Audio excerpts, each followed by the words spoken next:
My name is Mary, and I'm getting close to my late 50s this year.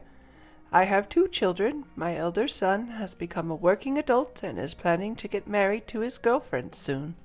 My eldest daughter is currently a college student, and though she seems to be working hard every day, she appears to be thoroughly enjoying her university life. With my children growing up, I've almost finished my duties as a mother, and being a former nurse, I'm considering returning to the caregiving profession. One day, I got the shocking news that my father-in-law, Bob, had suffered a stroke.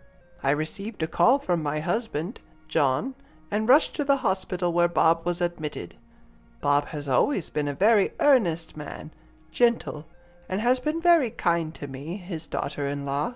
However, I have been worried because he hasn't been in good spirits since his wife, Alice, passed away 3 years ago. I occasionally visited his house to check on him and noticed a clear lack of energy, so we had been frequently inviting him out with the kids. Amidst this, when I had just begun to notice a return of vitality to Bob, the news of his stroke filled me with unease. When I arrived at the hospital, Bob's daughter and her husband were there, engaged in some conversation. "Sorry I'm late. How's Bob doing?" I asked, catching my breath as I approached John's sister, Isabella. Isabella sighed in irritation when she noticed me and said, "You're late. We have somewhere to be, so can you take it from here?" With that, she left briskly. Isabella has always seemed indifferent to Bob, often treating him coldly. Not only Bob, but she was the same with Alice when she was alive. Bob and Alice were such kind people, and they never said anything to her, but I think that's what made her what she is now. For now, I paced around the waiting area nervously while Bob was presumably in surgery. In the meantime, John arrived at the hospital. "Mary, how's Dad?" John was obviously worried. Sweat dripped from his forehead, and his dress shirt was soaked with perspiration. When I shook my head, John dropped the bags he was carrying, his face pale. No way." I quickly corrected him. "No, he's still in surgery. We don't know yet." John seemed to relax a bit, picking up his fallen bags and sinking into a chair. "Should we prepare ourselves?" I rushed over to John, who looked on the verge of tears, and put my hand on his back. "No, it's going to be okay." I felt helpless, not being able to say anything else, but I couldn't think of anything else to say. A few hours later, the surgery ended, and we were told by the doctor to come into a small room for an explanation. "The surgery was successful. However, he will most likely have some lasting effects." In other words, we were told Bob would need care. While I do hope for Bob's wellness, if it comes to providing care, this also involves Isabella and her husband. John and I decided to call Isabella to discuss this. As a result, we agreed to talk things out and arranged a meeting at Bob's house while he was still in the hospital. "I'm not going to look after him," Isabella announced as soon as the discussion started, shocking John and me. "Wait, if you're not going to, what are we supposed to do?" "I don't care. You two can take care of him," my sister-in-law Isabella said, idly fiddling with her neatly decorated nails that were done somewhere. Her husband, Tom, nodded in agreement. "What about a nursing home?" "What on earth are you talking about? I don't intend to waste money." This is what happens whenever I step in. Isabella glares at me with a look of the devil on her face. It feels like I'm not allowed to voice an opinion, so I shut my mouth. "If he can't go to a facility, and you girls won't look after him, then what are we going to do?" "That's why you guys should take care of him. I don't need some decrepit poverty god in my house." Isabella giggles as she speaks. Even I, normally patient, lost my cool at that. "That's too much, even for you. He's your father." "I don't care. Why is it that just because he's my father, I have to be the one to look after him? Besides, he's John's father too. I've been saying you guys should look after him." There's nothing I can say to that. If we could take care of him at home, I would love to. But our house isn't fully accessible. There are many steps and level differences. If we were to take in my father-in-law, we'd have to remodel our house, and we don't have enough funds for that. Mary, don't you have a care worker certification? Taking care of Dad should be easy, right? I was at a loss for words at Isabella's smug face. John, too, seemed to feel the same, and we decided to take the issue home for the time being, leaving our in-laws' house behind. What should we do? Mary, you were thinking about going back to your care work. That's okay. I wasn't absolutely set on going back, so don't worry about it, I gently said to a troubled John. The issue is the money. I don't mind taking in your father, but if we do, we'll need to make this house accessible so he won't fall, and medical equipment isn't cheap. You're right. I wonder if it'll cost about $100,000. That's just a rough estimate, but if we think about adjusting the entire first floor for him to live on, that's about how much it'd cost. Our eldest daughter is still in college, so we don't have that much money. We still have a mortgage on the house, and the thought of adding a loan for renovations is daunting. I feel terrible about this, but should we ask him to go to a facility? The question is, can we even get him in one? The waiting lists are long, and the costs aren't negligible. I'm sure Isabella and her family won't help. There seems to be no solution in sight. We decided to at least hear out my father-in-law's opinion, and I alone went to the hospital where he was hospitalized. Upon entering his room, I found my father-in-law had recovered considerably and greeted me with a smile. Sorry for all the trouble. Every time I visited, my father-in-law would say something like this. Why would you say that? Now, I've brought you one of your favorite books today. According to the doctor, my father-in-law suffered a stroke on one side of his body and could no longer move the right half of his body on his own. Because of this, when reading a book, he would place it on the table and use something heavy to keep the pages from turning on their own. Ah, thank you. My father-in-law took the book I had brought and placed it by his pillow. Dad, I came today because I wanted to talk about something. It's about what's to come. At this, my father-in-law smiled warmly. Oh, I know. I'll be okay, even in a nursing home. I have saved up for it, so you don't have to worry. Despite his words, I could see a hint of loneliness in his expression. Well, Dad, if you're okay with it, why not come to our house? I've worked in elderly care before, and I'm a stay-at-home mom, so I have time. And John's there too. That's right. Let's live together. I blurted out the words, seeing his lonely expression. My father-in-law looked at me in surprise. That's a kind offer. He must have felt it somewhere within him, that he couldn't go back to his own house anymore. His own house, where his daughter Isabella and her husband are living. And I can see them treating him as an inconvenience if he were to return, ultimately leading him to a nursing home. Thinking this, I felt a pang of sadness. I had initially planned to listen to my father-in-law's feelings and proceed with the conversation accordingly, but I got ahead of myself. I felt somewhat guilty towards my husband, John, but I knew he would understand. Now, all that was left was to somehow arrange for his aftercare before his discharge. The problem was the cost. I decided to consult Isabella once. With these thoughts, I headed home. When John came back from work and I told him what had happened at the hospital, he looked a bit troubled, but agreed as if he had known it would come to this. John called Isabella right there. That's why we're asking for your help, because we're the ones who are going to be looking after Dad. It seemed like John and Isabella were arguing over the phone, and John's tone was getting a little harsh. With a sigh, he hung up the phone. John explained his conversation with Isabella. It seemed she was refusing to give any money, and there was nothing we could do about it. For the sake of my father-in-law, John began to discuss how we could handle the costs. After that, our house got a bit noisy.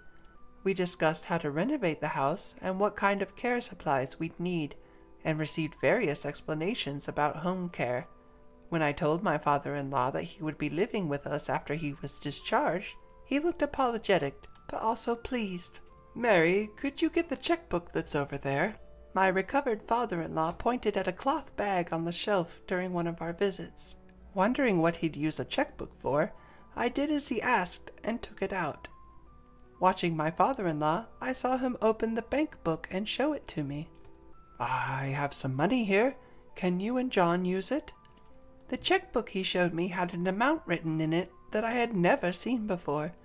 When I froze seeing this, my father-in-law laughed and said, "You and John will be taking care of me from now on, right? I heard about you getting a new car and making the house accessible. Would $10 million be enough for that?" $10 million? I hadn't counted the zeros, but I was shocked at the number of $10 million. I had no idea why my father-in-law had saved so much money, but apparently after my mother-in-law passed away, he didn't feel like doing anything and decided to venture into the investments he had been studying for a while. It seems to have worked out better than expected, and his savings began to accumulate quickly. He was not a big spender, so he only kept on saving.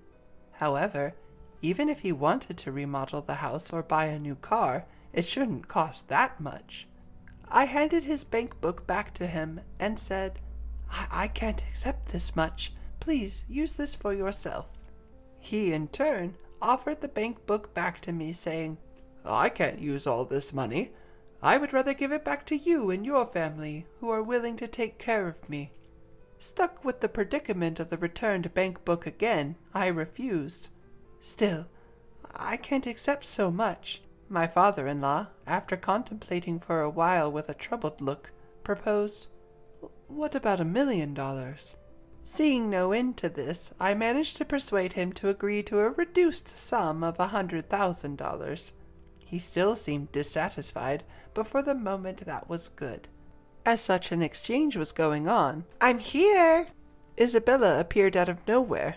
With the entrance of Isabella, who was oblivious to money matters, I hurriedly shoved my father-in-law's bank book back into its original place. Seeing this, my sister-in-law Isabella frowned and asked, "What's going on?" with a hint of worry in her voice. I was relieved that she hadn't heard our previous conversation. Isabella had come to bring some clothes for our father. After chatting for a bit, we both left the hospital room, but on our way home, Isabella suddenly said that she had something to discuss and suggested we stop by a coffee shop. Her talks have never been about anything good in the past, so I assumed this wouldn't be any different. I reluctantly agreed, but it turned out to be a mistake. "I will take care of Dad." "What?" At the sudden proposal, I was taken aback.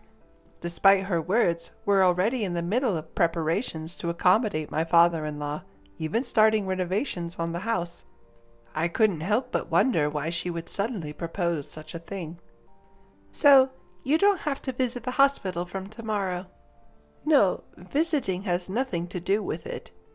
There's no rule stating that only the caretaker should visit, so why would she say such a thing?" Although I had doubts about Isabella's statement, I suggested we discuss it at another time and left the cafe. When I told my husband John about this at home, he pondered over it and suddenly seemed to connect the dots. "She must have overheard about the savings." Although I had a hunch about it, it seems that was the case. John said, "Otherwise, there's no way she would accept the caretaking, especially considering she was so opposed to it until recently." I had vaguely suspected that she had found out about the money and was trying to curry favor to inherit all of it. She might even come up with some excuse to start spending it. "But what should we do?" I asked. "I have an idea. Let's let her take a shot," said John, with a sly grin on his face, indicating he was up to something. Feeling uneasy about his plan, I decided to keep quiet and follow Isabella's request for now. I had conveyed to my father-in-law that he wouldn't need to worry about money and that his daughter Isabella would be providing care. His response was ambiguous, a vague expression not quite affirming or denying his understanding, and with that, the conversation ended. Afterward, He was safely discharged from the hospital and returned to his family home in Nebraska where Isabella resided. When my father-in-law was discharged, I had the chance to inspect the family home. The state of the house was unclear. There was no renovation, and it was questionable whether there were enough caregiving supplies. I doubted if real caregiving could happen in such conditions. However, this was Isabella's choice. I felt it was not my place to comment, so I decided to keep quiet. 2 months later, I got a call from Isabella. "Mary, I can't do this anymore. Please come over right now." She sounded frantic over the phone, so I responded and hurried over to the house in Nebraska. When I arrived, the house was messy and there was a disgusting odor in the air. As I was wondering what happened, Isabella appeared, looking more disheveled than ever. She had dark circles under her eyes, and her walk was unsteady. "Are you okay?" I rushed over to Isabella, clearly in a bad state. Isabella grabbed my hand and said, "Take Dad away." At first, I didn't understand what she meant, but after calming her down and getting her to explain, it seemed she had underestimated the challenges of caregiving. The duties extended from assistance with walking and meals to dealing with incontinence, which also meant dealing with diapers. It was overwhelming for her, not being able to handle anything around the house or even look at herself. I told her I couldn't make any decisions right then and promised to contact her as soon as possible. I took this matter home with me. "It lasted 2 months. That's impressive." My husband John muttered as he glanced at the calendar. Apparently he had seen this coming. He proposed we go and pick up my father-in-law on his next day off, and I agreed. A few days later, when we arrived at the family home in Nebraska, my father-in-law was already packed and ready to leave. I felt relieved that I could finally take him home. "I've endured for 2 months, and I used to live here too, so I deserve at least $5 million. Isabella said out of the blue as we were about to help my father-in-law into the car. I was so startled that I stopped in my tracks. John, too, was taken aback and turned to look at Isabella. Unfazed, she had a smug expression on her face. "What are you talking about, Isabella? This is not the time or place to talk about money, especially in front of Dad. He raised us after all." John tried to reason with her, but it seemed to have no effect. "I'm his daughter. It's only fair that I get paid." Her defiant response surprised me. How could she be so brazen? I questioned Isabella's personality. "Enough, Isabella. You shouldn't be talking about such unsavory matters. And besides, you've already received money," my father-in-law injected with a disbelieving expression. "There's none left. Just $5 million. What's so hard about that? If you're just going to wither away, you might as well put it to good use." "Sis!" I was taken aback. To think she would dare to speak in such a manner to her own father. I stood frozen in surprise. Even my usually composed husband, John, seemed to be seething at Isabella's words, his face turning beet red as he glared at her. "John, it's okay. She's speaking the truth." In an attempt to soothe his riled-up son, Bob, my father-in-law, gently reassured him and then turned to Isabella with a stern expression. "Isabella, you are no longer my child. Leave this house." His words were icy, to the point. Upon hearing this, Isabella froze in shock. What? What are you talking about? I'm your only daughter." "I only have a son, and this kind and caring woman here is my daughter-in-law. I don't know you anymore. Take your foolish husband and leave." Having only heard the soft-spoken side of my father-in-law, Bob, I was astonished at the harsh tone now. Looking at Bob, his eyes were hardened, not permitting any defiance. It seemed as though that the message was being conveyed. Even Isabella was silenced by his dominance. "Well then, shall we go? We're counting on you moving forward." It was as if the face from earlier had disappeared. Bob was back to his usual self, and he smiled at me. John and I had no choice but to follow his words. We drove back home, leaving a stunned Isabella standing in place. Apparently, Bob later arranged through his lawyer for a last will and testament, stating that the inheritance would go only to John, and ensuring that no portion of it would end up with Isabella. Though the house became vacant with Isabella's departure, John and I wanted to live there, and Bob was happy to oblige. Isabella and her husband moved out and into an apartment, and it seemed that they had been using a significant amount of Bob's money even when he was in good health. Their spendthrift habits led them into debt, and now they're struggling to pay it back. Every day I can't help but think that this is the inevitable outcome for someone like Isabella, who can't respect or repay her parent even if he's her biological father. While caring for Bob is indeed tough, as a person who has been in the caregiving profession, it doesn't feel like a burden to me, and we're able to maintain a good relationship.